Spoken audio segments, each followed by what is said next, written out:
Welcome to our channel. Today we how to authorize with Docker Hub for private image pulls, beginner guide step by step clearly. To authorize with Docker Hub for private image pulls, first, ensure you have Docker installed on your machine. Open your terminal or command prompt. Verify your Docker installation by typing the command, Docker version. If Docker is installed, you will see the version number.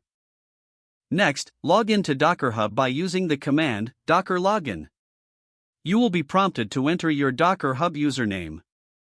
Type your username and press enter. Then, enter your Docker Hub password when prompted.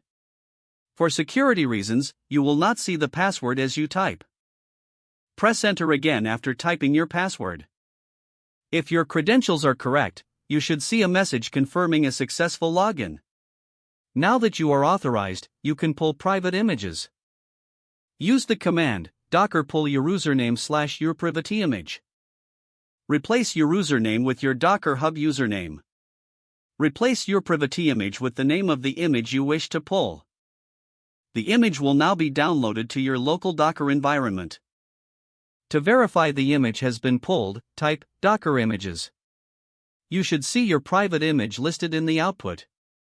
If you encounter any issues while logging in, check your username and password for accuracy.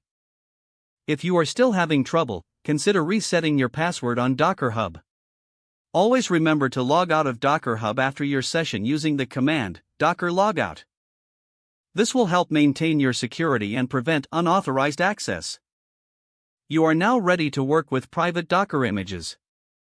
If the page does not load, refresh the browser or try again in a private or incognito window. Make sure you are using the correct email address, then retype it carefully to avoid small typos.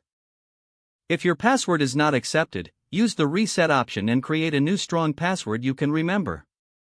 Check your spam folder for verification or security emails, then complete any requested confirmation steps. Enable two-factor authentication if available to improve account security and reduce unauthorized access risk.